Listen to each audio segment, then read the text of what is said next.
Hi friends, రేపటి analysis explain చేస్తాను. రేపు వీక్లీ ఎక్స్పైరీ ఉంది సెన్సెక్స్ది. దీని జట్ల Nifty and bank Nifty levels explain చేస్తామా అనుకున్నాను. సో మీరు చూస్తే 83,180 నుంచి 82,684 అనేది ఒక సప్లై లెవెల్ లాగా క్రియేట్ అయింది. ఎందుకంటే కింద వచ్చి క్లోజ్ అయినది నుంచే ఇది సప్లై లాగా తీసుకున్నాను. నేను ఇదే డిమాండ్ అంటాను చెప్పింది. సో ఇన్ కేస్ రేపు 83,116 పైన ఏమైనా ఓపెన్ అయితే ఇక్కడ ఈ లెవెల్కి వస్తే, ఈ జోన్లో ఏమైనా వస్తే బయింగ్ ఆపర్చునిటీ వెతుకుతామా అనుకున్నాను. అలా కాక ఫ్లాట్ ఓపెన్ అయితే ఫస్ట్ ప్రిఫరెన్స్ సెల్లింగ్కి ఇస్తామా అనుకున్నాను. ఎందుకంటే సప్లై లెవెల్లోగా ఎంటర్ అవుతోంది.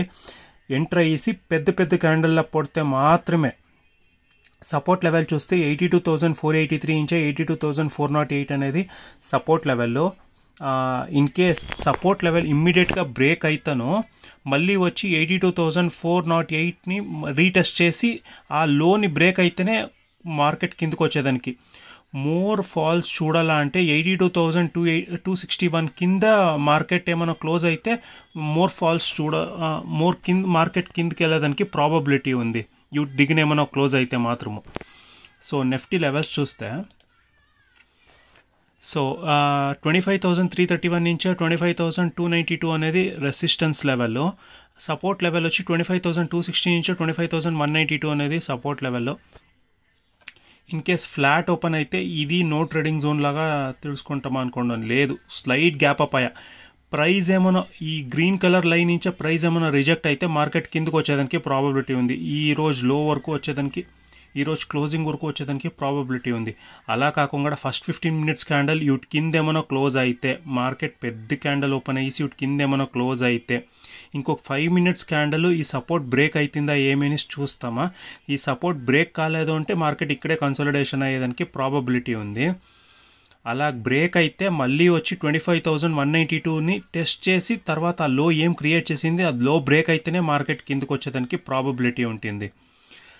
ఇన్ కేస్ మార్కెట్ పైన పోవాలంటే ఫస్ట్ 15 minutes కానీ సాలిడ్గా బ్రేక్ అవుతాను, మళ్ళీ వచ్చి 25,331ని రీటెస్ట్ చేసి హై బ్రేక్ అయితే మార్కెట్ 45,451 నుంచి 45,433 ఈ లెవెల్ వెళ్ళేదానికి ప్రాబబిలిటీ ఉంది.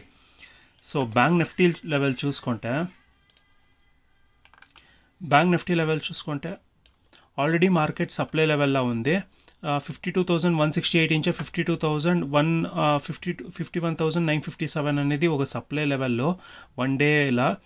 వన్ డే పైన క్లోజ్ అయితేనే అప్ ట్రెండ్, క్లోజ్ కాలేదు మళ్ళీ ఇక్కడే ఉంటే మార్కెట్ కిందకు వచ్చేదానికే ప్రాబబిలిటీ ఉంది.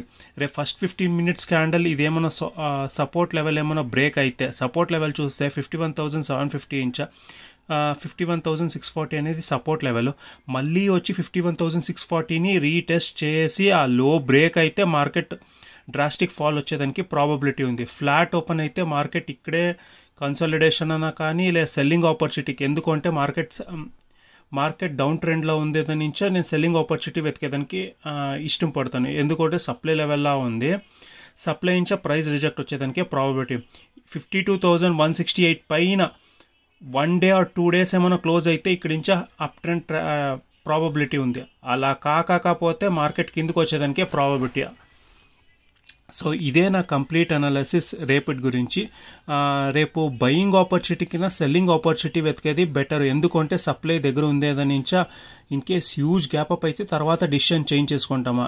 హ్యూజ్ గ్యాప్ కాక స్మాల్ గ్యాప్ అప్ అయితే ప్రియారిటీ ఫస్ట్ సెల్లింగ్ ఆపర్చునిటీకి ఇస్తామా అనుకున్నాను. సో ఇదే నా కంప్లీట్ అనాలిసిస్ రేపటి గురించి. Thank you friends.